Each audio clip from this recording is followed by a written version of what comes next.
Survival Type by J.F. Bone. Narrated by William Skye.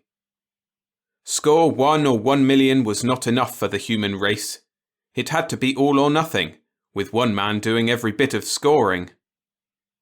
Arthur Lansford slapped futilely at the Sith buzzing hungrily around his head.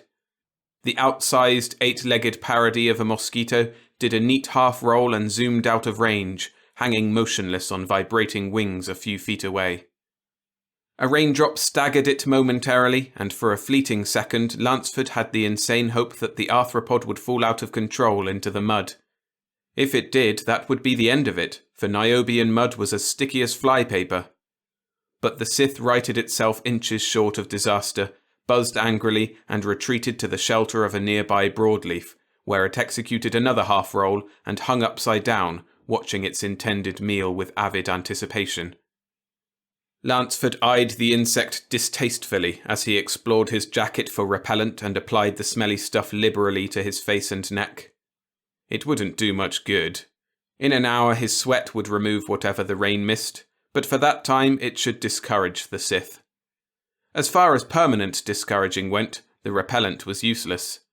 Once one of those 8-legged horrors checked you off, there were only 2 possible endings to the affair. Either you were bitten, or you killed the critter. It was as simple as that. He had hoped that he would be fast enough to get the Sith before it got him. He had been bitten once already, and the memory of those paralysed 3 minutes while the bloodsucker fed was enough to last him for a lifetime. He readjusted his helmet, tucking its fringe of netting beneath his collar. The netting, he reflected gloomily, was like its owner, much the worse for wear. However, this trek would be over in another week, and he would be able to spend the next 6 months at a comfortable desk job at the base, while some other poor devil did the chores of field work. He looked down the rain-swept trail winding through the jungle. Niobe, a perfect name for this wet little world. The Bureau of Extraterrestrial Exploration couldn't have picked a better, but the funny thing about it was that they hadn't picked it in the first place. Niobe was the native word for Earth, or perhaps the world would be a more accurate definition. It was a coincidence, of course, but the planet and its mythological Greek namesake had much in common. Niobe, like Niobe, was all tears, a world of rain falling endlessly from an impenetrable overcast, fat wet drops that formed a grieving background sound that never ceased, sobbing with soft mournful noises on the rubbery broadleaves, crying with obese splashes into forest pools, blubbering with loud, dismal persistence on the sounding board of his helmet. And on the ground the raindrops mixed with the loess-like soil of the trail to form a gluey mud that clung in huge pasty balls to his boots.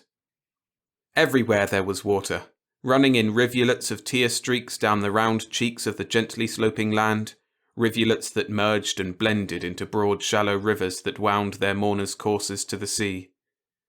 Trekking on Niobe was an amphibious operation, unless one stayed in the highlands, a perpetual series of fords and river crossings. And it was hot, a seasonless, unchanging humid heat that made a protection suit an instrument of torture that slowly boiled its wearer in his own sweat. But the suit was necessary, for exposed human flesh was irresistible temptation to Niobe's blood-sucking insects. Many of these were no worse than those of Earth, but a half-dozen species were deadly. The first bite sensitized, the second killed. Anaphylactic shock, the medics called it. And the Sith was one of the deadly species. Lansford shrugged fatalistically. Uncomfortable as a protection suit was, it was better to boil in it than die without it. He looked at Kron squatting beside the trail and envied him. It was too bad that Earthmen weren't as naturally repellent to insects as the dominant native life. Like all Niobians, the native guide wore no clothing, ideal garb for a climate like this. His white, hairless hide with its faint sheen of oil was beautifully water-repellent. Kron, Lansford reflected, was a good example of the manner in which nature adapts the humanoid form for survival on different worlds. Like the dominant species on every intelligent planet in the explored galaxy, he was an erect, bipedal mammalian being with hands that possessed an opposable thumb.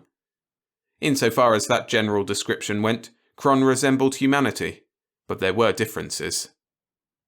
Squatting, the peculiar shape of Kron's torso and the odd flexibility of his limbs were not apparent. One had the tendency to overlook the narrow-shouldered cylindrical body and the elongated tarsal and carpal bones that gave his limbs 4 major articulations rather than the human 3, and to concentrate upon the utterly alien head.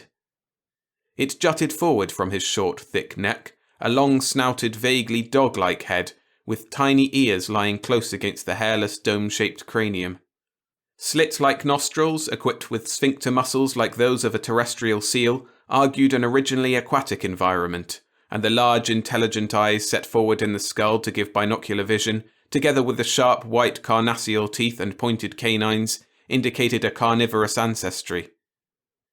But the modern Niobians, although excellent swimmers, were land dwellers and ate anything. Lanceford couldn't repress an involuntary shudder at some of the things they apparently enjoyed. Tastes differed, enormously so between Earthmen and Niobians. There was no doubt that the native was intelligent, yet he, like the rest of his race, was a technological moron. It was strange that a race which had a well-developed philosophy and an amazing comprehension of semantics could be so backward in mechanics. Even the simpler of the BEE's mechanisms left the natives confused. It was possible that they could learn about machinery, but Lanceford was certain that it would take a good many years before the first native mechanic would set up a machine shop on this planet. Lanceford finished tucking the last fold of face net under his collar, and as he did so, Kron stood up, rising to his 5-foot height with a curious flexible grace. Standing, he looked something like a double-jointed alabaster Anubis, wearing swim fins. His broad, webbed feet rested easily on the surface of the mud, their large area giving him flotation that Lanceford envied. As a result, his head was nearly level with that of the human, although there was better than a foot difference in their heights. Lanceford looked at Kron inquiringly. "You have a place in mind where we can sleep tonight?" "Sure, boss. We'll be coming to Hunt House soon. We go now?" "Lead on," Lanceford said, groaning silently to himself. Another Hunt House with its darkness and its smells. He shrugged. He could hardly expect anything else up here in the Highlands. Oh well, he'd managed to last through the others, and this one could be no worse.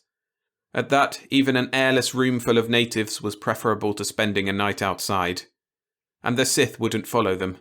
It didn't like airless rooms filled with natives. He sighed wearily as he followed Kron along the dim path through the broadleaf jungle. Night was coming, and with darkness, someone upstairs turned on every faucet and the sheets of rain that fell during the day changed abruptly into a deluge. Even the semi-aquatic natives didn't like to get caught away from shelter during the night. The 3 moved onward, immersed in a drumming wilderness of rain, the Niobian sliding easily over the surface of the mud, the Earthman ploughing painfully through it, and the Sith flitting from the shelter of one broadleaf to the next, waiting for a chance to feed. The trail widened abruptly, opening upon one of the small clearings that dotted the rainforest jungle.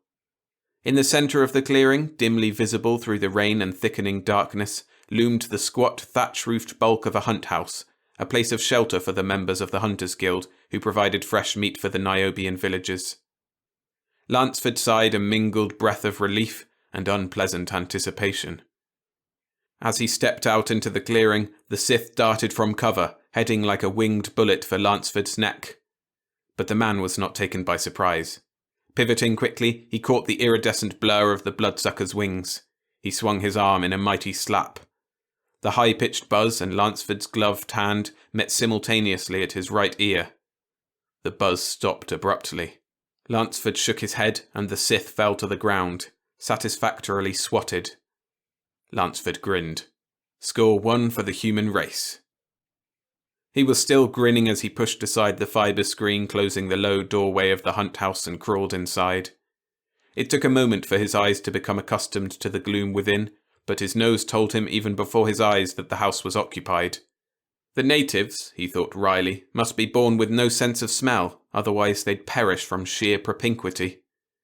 One could never honestly say that familiarity with the odour of a Niobian bred contempt.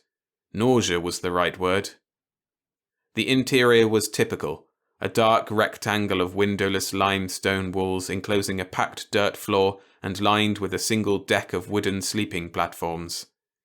Steeply angled rafters of peeled logs intersected at a knife-sharp ridge pierced with a circular smoke hole above the fire pit in the centre of the room. Transverse rows of smaller poles lashed to the rafters supported the thick broadleaf thatch that furnished protection from the rain and sanctuary from uncounted thousands of insects. A fire flickered ruddily in the pit, hissing as occasional drops of rain fell into its heart from the smoke hole, giving forth a dim light together with clouds of smoke and steam that rose upward through the tangled mass of greasy cobwebs filling the upper reaches of the rafters. Some of the smoke found its way through the smoke hole, but most of it hung in an acrid, undulating layer some 6 feet above the floor. The glow outlined the squatting figures of a dozen or so natives clustered around the pit, watching the slowly rotating carcass of a small deer-like rodent called a saurat, which was broiling on a spit above the flames.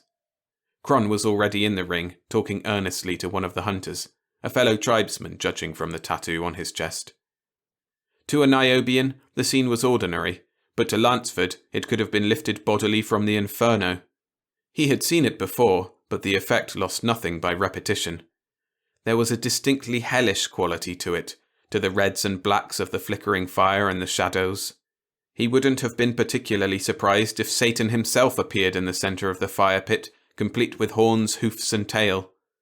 A hunt house, despite its innocuousness, looked like the southeast corner of Hades.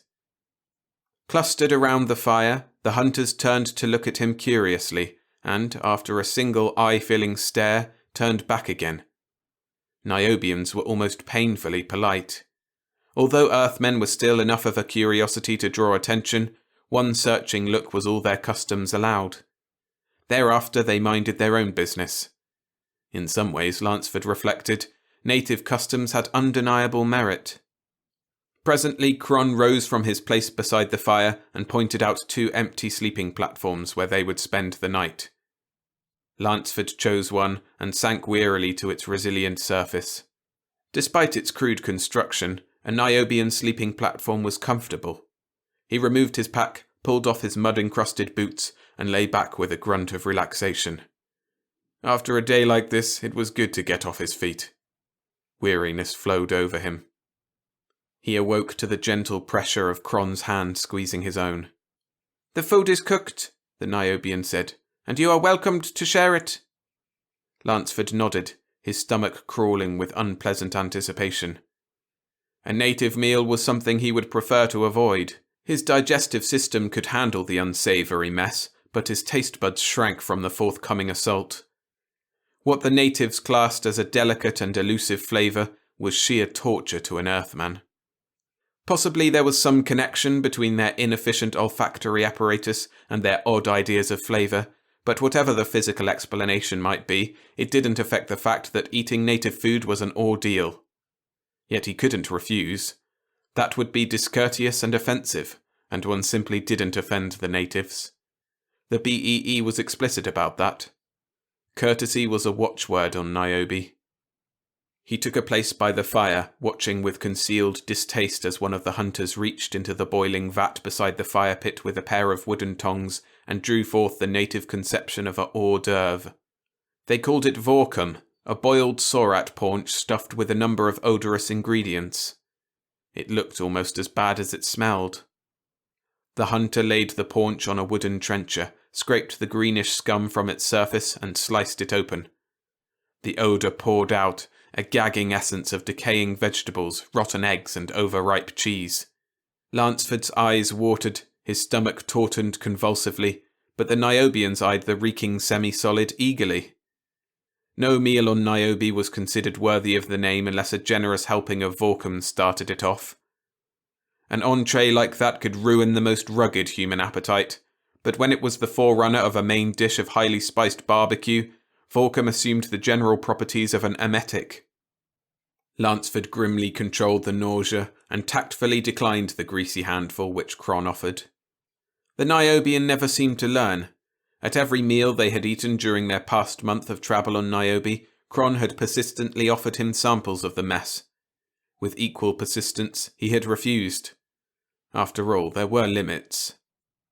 But polite convention required that he eat something, so he took a small portion of the barbecued meat and dutifully finished it. The hunters eyed him curiously, apparently wondering how an entity who could assimilate relatively untasty saurat should refuse the far greater delicacy of Vorkum. But it was a known fact that the ways of Earthmen were strange and unaccountable. The hunters didn't protest when he retired to his sleeping platform and the more acceptable concentrates from his pack. His hunger satisfied, he lay back on the resilient vines and fell into a sleep of exhaustion. It had been a hard day.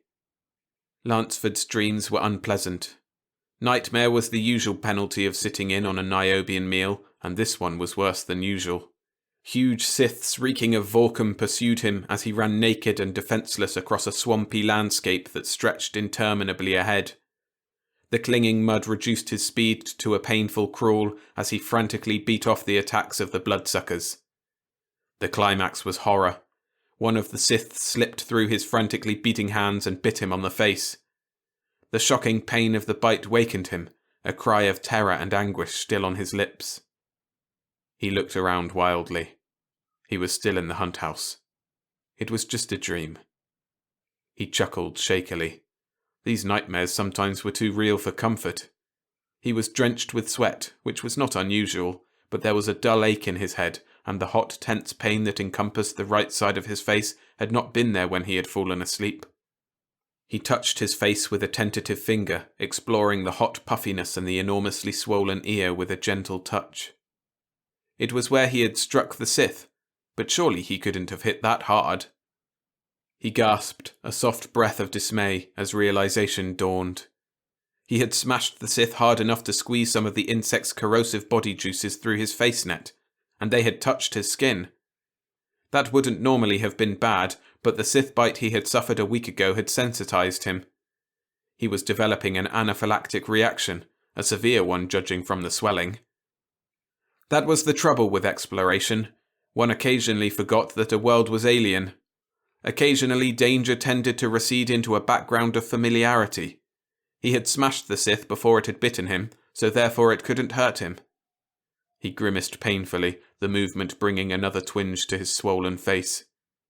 He should have known better. He swore mildly as he opened his aid kit and extracted a sterile hypo. The super antihistamine developed by the Bureau was an unpredictable sort of thing. Sometimes it worked, and sometimes it didn't. He removed the screw cap that sealed the needle and injected the contents of the syringe into his arm. He hoped that this was one of the times the drug worked. If it wasn't, he reflected grimly, he wouldn't be long for this world. He sighed and lay back. There wasn't anything more to do now.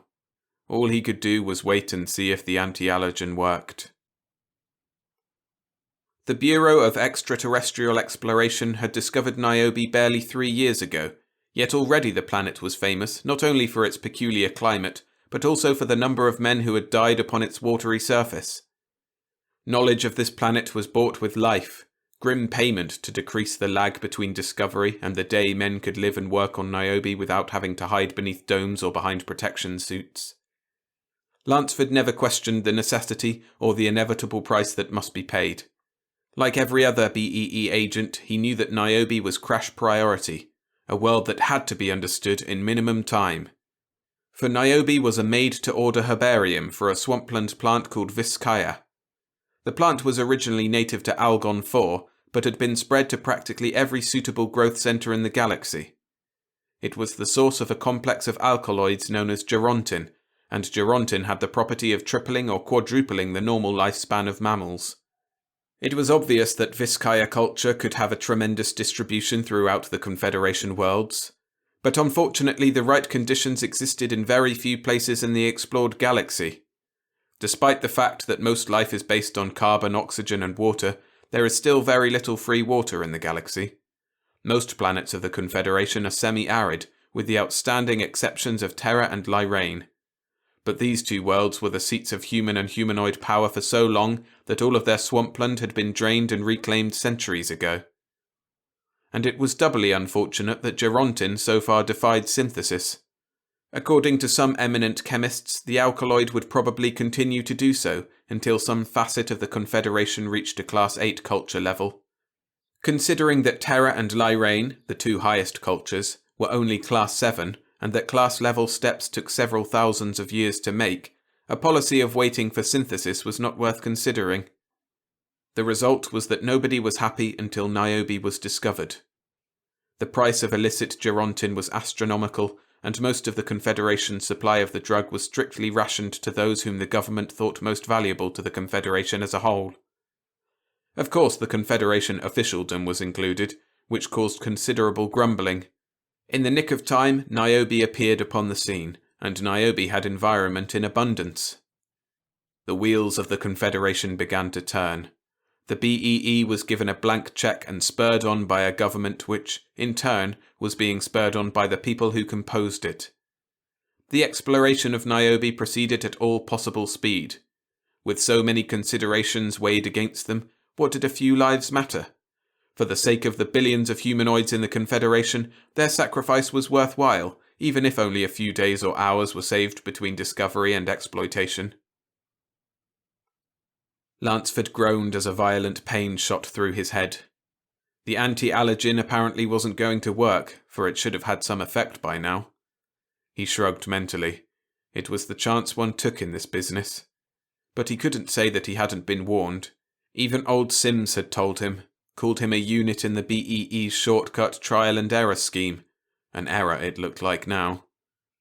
Seemed rather silly, a Class 7 civilization using techniques that were old during the Dark Ages before the Atomic Revolution, sending foot parties to explore a world in the chance that they might discover something that the search mechs missed, anything that would shorten the lag time. It was incomprehensible, but neither Sims nor the BEE would do a thing like this without reason. And whatever it was, he wasn't going to worry about it. In fact, there wasn't much time left to worry. The reaction was observably and painfully worse. It was important that the news of his death and the specimens he had collected get back to Base Alpha. They might have value in this complex game Alvord Sims was playing with men, machines, and Niobe. But Base Alpha was a good 100 miles away, and, in his present condition, he couldn't walk 100 feet. For a moment he considered setting up the powerful little transmitter he carried in his pack, but his first abortive motion convinced him it was useless. The blinding agony that swept through him at the slightest movement left no doubt that he would never finish the business of setting up the antenna, let alone send a message. It was a crime that handy-talkies couldn't be used here on Niobe, but their range, limited at best, was practically non-existent on a planet that literally seemed to be one entire dead spot. A fixed-frequency job broadcasting on a directional beam was about the only thing that could cover distance, and that required a little technical know-how to set up the antenna and focus it on Base Alpha. There would be no help from Kron. Despite his intelligence, the native could no more assemble a directional antenna than spread pink wings and fly. There was only one thing to do. Get a note off to Sims, if he could still write, and ask Kron to deliver the note and his pack to the base. He fumbled with his jacket, and with some pain produced a stylus and a pad. But it was difficult to write. Painful, too. Better get Kron over here while he could still talk and tell him what he wanted. The stylus slipped from numb fingers as Lansford called hoarsely, "Kron! Come here! I need you!" Kron looked down compassionately at the swollen features of the Earthman. He had seen the Kef effect before, among the young of his people who were incautious or inexperienced, but he had never seen it among the aliens. Surprisingly, the effects were the same, the livid swellings, the gasping breath, the pain. Strange how these foreigners reacted like his own people. He scratched his head and pulled thoughtfully at one of his short ears. It was his duty to help Lansford, but how could he? The Earthman had denied his help for weeks, and Niobeans simply didn't disregard another's wishes. Kron scowled, the action lending a ferocious cast to his dog-like face. Tolerance was a custom hallowed by ages of practice. It went to extremes, even with life at stake. A person's wishes and beliefs must be respected. Kron buried his long-snouted head in his hands, a gesture that held in it all the frustration which filled him. The human was apparently resolved to die. He had told Kron his last wishes, which didn't include a request for help, but merely to get his pack back to the others in their glass dome.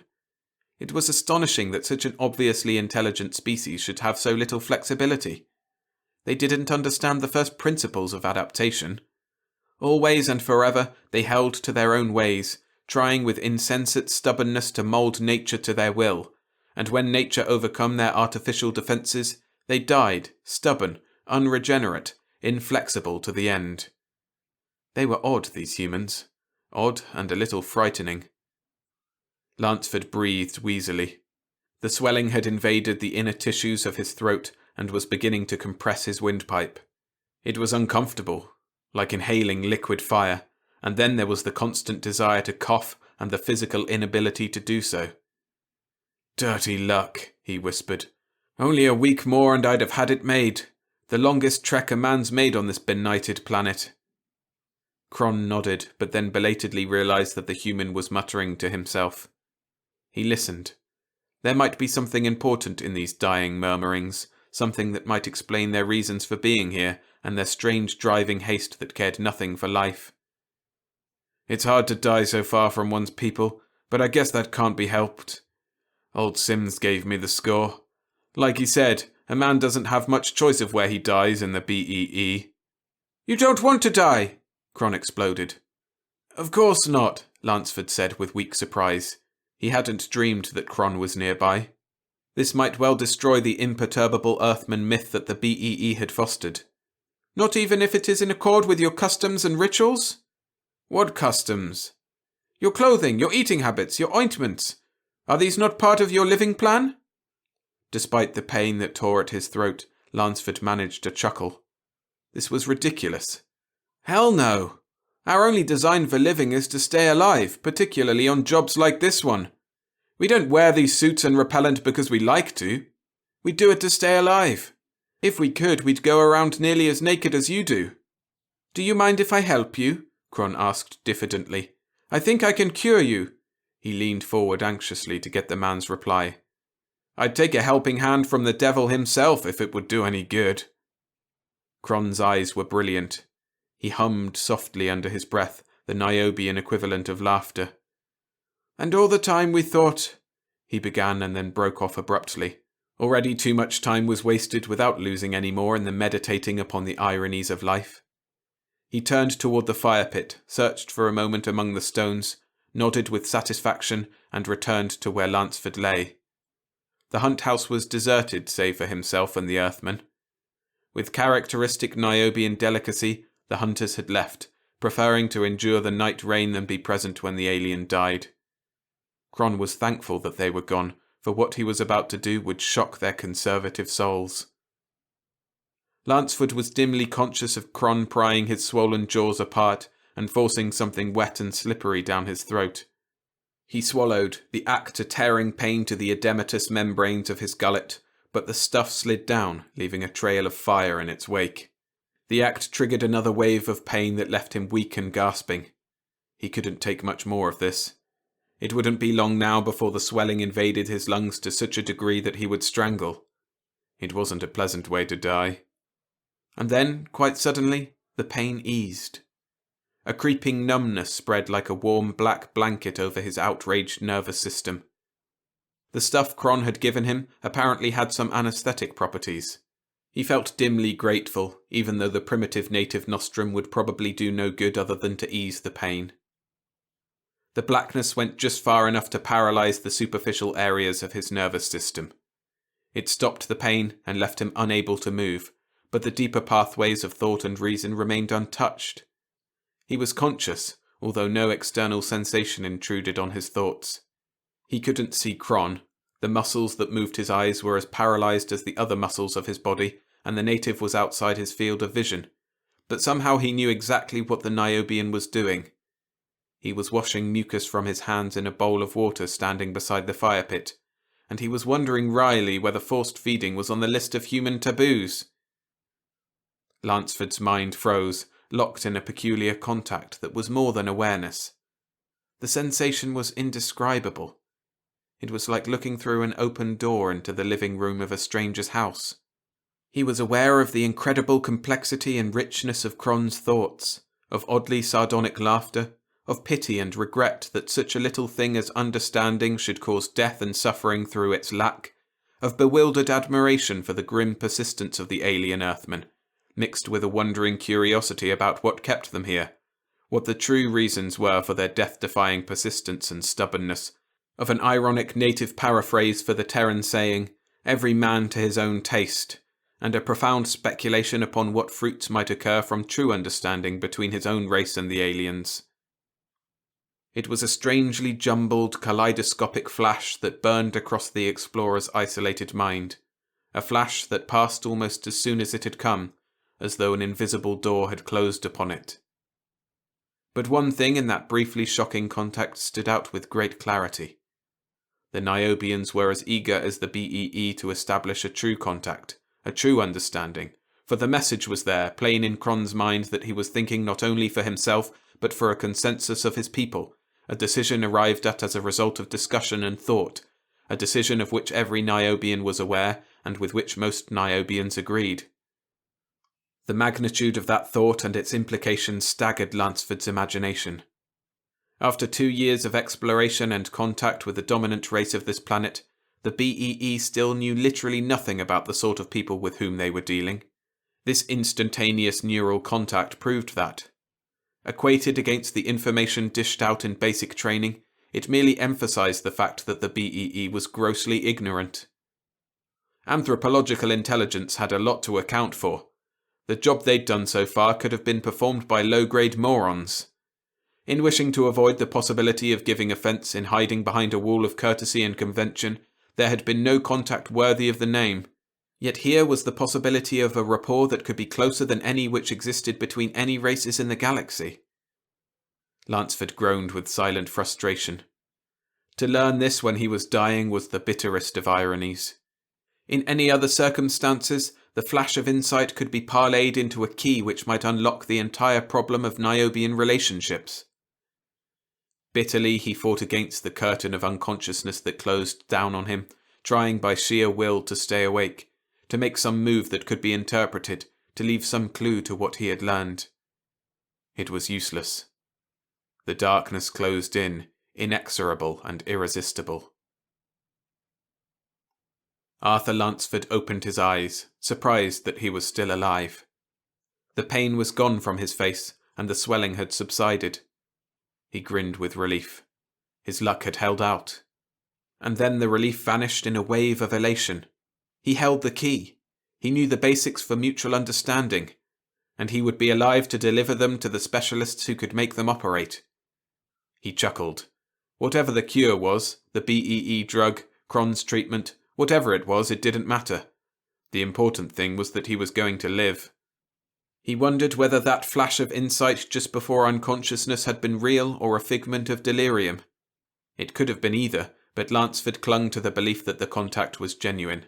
There was far too much revealed in that sudden flash that was entirely alien to his normal patterns of thought. He wondered what had triggered that burst of awareness. The BEE drug, the stuff Kron had given him, the poison of the Sith and the histamines floating around in his system.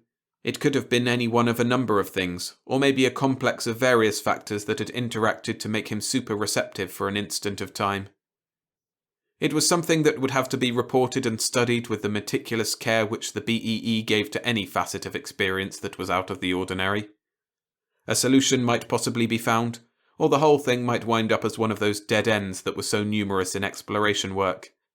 But that was out of his field, and in consequence, out of his hands. His speciality wasn't parapsychological research. Kron was standing beside his bed, long dog-like face impassive, looking at him with pleased satisfaction. Behind him, a group of natives were clustered around the cooking fire. It was as if no time had passed since the allergy struck, but Lansford knew differently. Still, the lost time didn't matter. The bright joy that he was going to live transcended such unimportant things. "Looks like you won't have to bury me after all," Lansford said happily. He stretched his arms over his head. He felt wonderful. His body was cool and comfortably free of the hot confinement of the protection suit. He did a slow, horrified double-take as he realized that he was lying on the sleeping platform practically naked, a tempting hors d'oeuvre for the 1,001 species of Niobes biting insects. Where's my suit? He half shouted. Cron smiled. You don't need it, friend Lansford. If you will notice, you are not bitten, nor will you be. Why not? Cron didn't answer.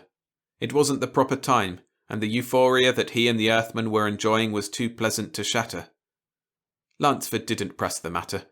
Apparently Cron knew what he was talking about. Lansford had been watching one particularly vicious species of biting fly hover above his body. The insect would approach, ready to enjoy a mandible full of human epidermis, but about 6 inches from his body would slow down and come to a stop, hanging frustrated in midair. Finally, the fly gave up and flew off into the darkness of the rafters. Lansford hoped that one of the spiders would get it, but he was convinced. Whatever happened to him while he was unconscious had made him as insect-repellent as the Niobians. The smell of cooking came from the fire pit, and incredibly, it smelled good. Lansford looked startledly at Cron. I'm hungry. An excellent sign, Cron replied. You are nearly cured. Soon you will be able to finish this trek. Incidentally, Lansford said, for the first time since I have been out on this shower bath world of yours, you're cooking something that smells fit to eat. I think I'd like to try it. Cron's eyebrows rose and he hummed softly under his breath. This was something entirely unexpected, an added delight, like the flavour of komal in a sorat stew. He savoured it slowly, enjoying its implications. What is it? Lansford persisted. A dish called akef, Cron said. The name was as good as any, and certainly described the effect well enough. The last 100 miles had been a breeze. Lansford stood at the edge of the clearing, looking across the planed-off landscape to the shimmering hemispherical bulk of Base Alpha, glistening like a giant cabochon jewel under Niobe's dark sky. Without the protection suit to slow him down and hamper his movements, what would have been a week's trip had been shortened to 4 days. In a few minutes he would be back among his own kind, and he wasn't sure whether he was glad or sorry. Of course there was a certain satisfaction in bringing back a first-class discovery, perhaps the greatest in the short history of Niobean exploration, but there was a stigma attached to the way it had been found. It wouldn't be easy to confess that it had practically been forced upon him, but it would have to be done. It would have been much nicer to have found the answer by using his head. There would have been some really deserved prestige in that. He sighed and turned to Cron. Farewell, friend, he said soberly, and thanks. We are even, Cron replied. You saved my life from a rocker, and I saved yours from the Sith. The scales are balanced. Lansford blinked. He had forgotten that incident where he had shot the big cat-like animal shortly after the copter had dropped them for the start of their journey back to base. Apparently it was after Cron, or at least the native had thought so. Lansford grinned ruefully. Score another point for blind luck. But Cron, it's not that easy. You have given me a secret of your people, and I shall have to tell it to mine. I expected that you would. Besides, it is no secret. Even our children know its composition and how to make it. We have never held it from you. You simply wouldn't accept it. But it is about time, friend Lansford, that your race began learning something of Niobe if they wish to remain here. And it is about time that we began learning something about you. I think that there will be some rather marked changes in the future. And in that regard, I leave you with the question of whether a civilization should be judged entirely upon its apparent technological achievements. Aye, Lansford began. You have learned how we avoid the insects, Cron continued, manoeuvring past the abortive interruption, and perhaps some day you will know the full answer to my question. But in the meantime, you and your kind will be free to move through our world, to learn our ways, and to teach us yours. It should be a fair exchange. Thanks to akef, Lansford said fervently, we should be able to do just that. Cron smiled. You have used the drug enough to have overcome the mental block that prevented you from naming it before. The word I coined from your own language of science is no longer necessary. I suppose not, but it's pleasanter to think of it that way. You Earthmen! Sometimes I wonder how you ever managed to achieve a civilization with your strange attitudes towards unpleasant facts. Cron smiled broadly, relishing the memory of his deception and Lansford's shocked awakening to the truth. I hope, he continued, that you have forgiven my little deceit and the destruction of your protective clothing. Of course. How could I do otherwise? It's so nice to be rid of that sweatbox that I'd forgive anything. Lansford frowned. But there's one thing that puzzles me. How did you disguise the stuff? I didn't, Cron replied cryptically. You did. He turned away and with characteristic Niobian abruptness walked off into the jungle. His job was done, and natives were never ones to dally with leave-taking, although their greetings were invariably ceremonious. Lansford watched until the native was out of sight and then walked slowly across the clearing toward the dome. He had learned a lot these past few days, enough to make him realize that his basic training had been so inadequate as to be almost criminal. It was lacking in many of the essentials for survival, and moreover was slanted entirely wrong from a psychological point of view. Sure, it was good enough to enable a man to get along, but it seemed to be particularly designed to deny the fact that the natives obviously possessed a first-rate culture of their own. It didn't say so directly, but the implications were there. And that was wrong. The natives possessed a civilization that was probably quite as high as the one Terra possessed. It was simply oriented differently. One thing was certain, the Confederation wasn't going to expropriate or exploit this planet without the natives' consent. It would be suicide if they tried. He grinned. Actually, there would be no reason for such action. It was always easier to deal with advanced races than try to conquer or educate primitive ones. Cron had the right idea. Understanding, exchange, appreciation. Confederation culture for Niobian. It would make a good and productive synthesis. Still grinning, Lansford opened the airlock and stepped inside, ignoring the pop-eyed guard who eyed his shorts and sandals with an expression of incredulous disbelief. Alvord Sims, Regional Director, Niobe Division BEE, looked up from his desk and smiled. The smile became a nose-wrinkling grimace as Lansford swung the pack from his shoulders and set it carefully on the floor. Glad to see that you made it, Lansford, Sims said. But what's that awful smell? You should have done something about it. You stink like a native. All the baths in the world won't help, sir, Lansford said woodenly. He was tired of the stares and the sniffs he had encountered since he had entered the base. In his present condition, a fellow human smelled as bad to him as he did to them, but he didn't complain about it, and he saw no reason why they should. Humanity should apply more courtesy and consideration to members of their own species. It's inside me, he explained. My metabolism's changed. And incidentally, sir, you don't smell so sweet yourself. Sims sputtered for a moment and then shrugged. Perhaps not, he admitted. One can't help sweating in this climate even with air conditioning. It's the change inside me, Lansford said. I suppose it'll wear off in time once I've been on a normal diet. But I didn't think that was too important in view of the information I have.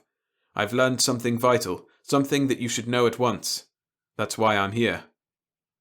That's decent of you, Sims replied, but an inter-office memo would have served just as well as a personal visit. My stomach isn't as good as it once was.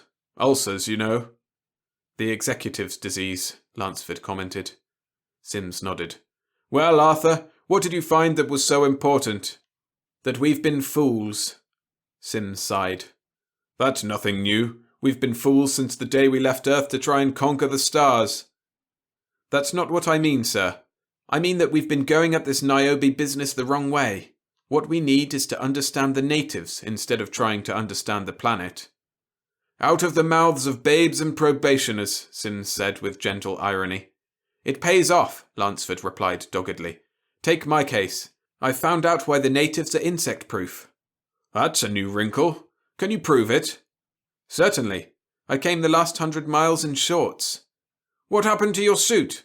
Cron destroyed it accidentally. Accidentally? Ha! Sims snorted. Niobians never do things accidentally. Lansford looked sharply at the director. The observation carried a wealth of implications that his sharpened senses were quick to grasp. Then you know the natives aren't simple savages, the way we were taught in basic training. Of course. They're a non-technical class 5 at the very least, maybe higher. Somehow they've never oriented their civilization along mechanical lines, or maybe they tried it once and found it wanting. But no one in the upper echelons has ever thought they were stupid or uncivilized. Then why? Later, Sims said. You're entitled to an explanation, but right now I'd appreciate it if you'd finish your statement. What makes the natives insect-proof? Vorkum. That gunk? That's the repellent. In more ways than one, Sims said. It's not so bad after you get used to it. It just smells awful at first. That's an understatement if I ever heard one. Perhaps the lab can analyse it and find the active principle, Lansford said hopefully. If they do, I'll bet it is distilled quintessence of skunk, Sims replied gloomily. I'll be willing to bet that our native friends tried that trick ages ago and gave it up for a bad job. They're pretty fair biochemists as well as being philosophers. Could be, Lansford said thoughtfully. I never thought of that. You'd better start thinking all the time. These lads are smart. Why do you think we have this complicated rigmarole about native relations and respect? Man, we're running scared. We don't want to lose this planet, and anything less than the kid glove treatment would be sheer suicide until we learn how far we can go. These natives have an organization that'd knock your eye out. I didn't believe it myself until I got the proof. As you learn more about it, you'll understand what I mean. We're dealing with an ecological unit on this planet. But I thought that you were here to explore a primitive world? Wasn't that what I was trained for? No, we can do that sort of thing with a couple of geodetic cruisers. We don't need men trekking through the jungles to assay a world's physical resources. That business went out of date during the Dark Ages. There's a better reason than that for these treks. Like what? You asked the question. Now answer it, Sims said. You have enough data. Lansford thought for a moment. I can see one reason, he said slowly. Yes? The trek could be a test. It could be used to determine whether or not the probationer was a survival type, a sort of final examination before he's turned loose in a responsible job here in the BEE. Sims smiled. Bullseye! It's part of the speed-up, a pretty brutal part, but one that can't be helped if we want to get this planet in line quickly enough to stop the riot that's brewing in the Confederation. It's as much for Niobe's good as ours, because the Confederation wants that Gerontin like an alcoholic wants another drink, and they're not going to wait for normal exploration and development. That's why the treks. It's a tough course. Failure can, and often does, mean death. Usually we can pull a misfit out in time, but not always. If you live through the trek and we don't have to pull you out, though, you've proved yourself a survival type, and you're over the first hurdle. Then we check with your guide and anyone you happen to meet en route. The natives are very cooperative about such things. If you pass their evaluation, you're ready to join the club. It's been forming ever since we landed here 2 years ago, but it's still pretty exclusive. It's the nucleus of the BEE's mission here, the one that'll get things rolling with the Gerontin plantations. We'll know about you in a few more minutes after the Cyb unit gets through processing your data. Sims grinned at the thunderstruck youngster. Lansford nodded glumly. I'll probably fail. I sure didn't use my head. I never caught the significance of the trek.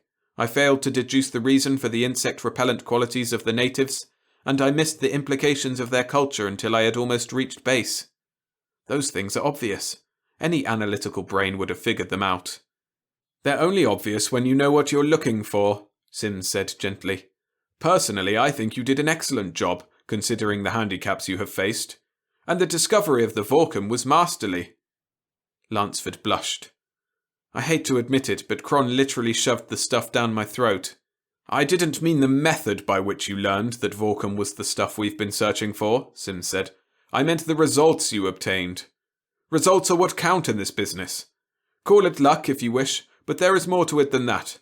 Some people are just naturally lucky, and those are the sort we need here. They're survival types. A lot is going to depend on having those so-called lucky people in the right places when we settle Niobe's status in the Confederation. He paused as the message tube beside his desk burped a faint hiss of compressed air and a carrier dropped out into the receiving basket. Somehow I think that this is your membership card to the club, he said. He read it, smiled, and passed the sheet to Lansford. And now, Arthur, before I appoint you as a Niobe staff member, I'd like to know one thing. What is that, sir? Just why in the name of hell did you bring that pack in here with you? I've just realised where that smell is coming from. I didn't dare leave it anywhere, Lansford said. Someone might have thrown it down a disposal chute. I wouldn't blame them. That's Vorkum you have in there, isn't it? Lansford nodded. Yes, sir. I didn't want to lose it. Why not? We can always get more from the natives if we need it. I know that, sir. We can, but this is all I'll get for the next 6 months, and if I ration myself carefully, it might last that long. You see, sir, it's mildly habit-forming, like cigarettes, and one gets accustomed to it. And besides, you really don't know what flavour is until you've tried Volcomon chocolate.